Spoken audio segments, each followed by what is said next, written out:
জিয়ার সৈনিক এক হও লড়াই করো জিয়ার সৈনিক।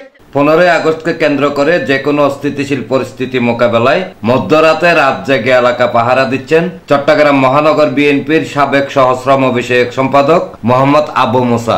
বৃহস্পতিবার রাতে নগরের আমিন শিল্প অঞ্চল 43 নং সাংগঠনিক ওয়ার্ডের শান্তিনগর এলাকায় বিএনপি নেতা আবু মুসা এলাকা পাহারার এই ব্যবস্থা করেন। এই সময় তার সাথে ছিলেন পাঁচলাইশ থানা বিএনপির সাবেক সহসভাপতি আবুল বশর, চট্টগ্রাম মহানগর বাস্তুহারা দলের আহ্বায়ক জিয়াউদ্দিন বুরহান, ওয়ার্ড বিএনপির সাবেক সহসভাপতি আব্দুল হালিম, যুগ্ম আহ্বায়ক মোহাম্মদ আশেক, সদস্য সৈয়দ বাচ্চা মিয়া, বিএনপি নেতা জাহাঙ্গীর আলম বাচ্চা, ওয়ার্ড বিএনপির সাবেক সহসাংগঠনিক সম্পাদক আব্দুল কাদের, বিএনপি নেতা আমজাদ হোসেন, নূর আলম, ওয়ার্ড যুবদল নেতা মেহেদি হাসান বিপ্লব, থানা জাসাসের সাংস্কৃতিক সম্পাদক দিদারুল আলম দিদার সহ আরো অনেকে উপস্থিত ছিলেন।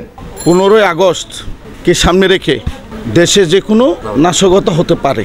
প্রশাসনের পাশাপাশি আমরা বাংলাদেশ জাতীয়তাবাদী দলের পরিবারের প্রতিটি সদস্য আমরা আমাদের যার যার পাড়া মহল্লায় আমরা পাহারা দেব। এই সমাজ আমার আপনার সকলের।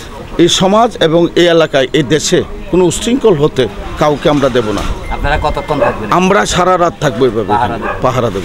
আমরা আপনাদের চ্যানেলের মাধ্যমে প্রশাসনকে অনুরোধ করব, ওনারা জানি অবশ্যই জনগণের জানমালের, জনগণের যে কোনো দুর্যোগ মুহূর্তের সময় যে জনগণের পাশে দাঁড়ায়।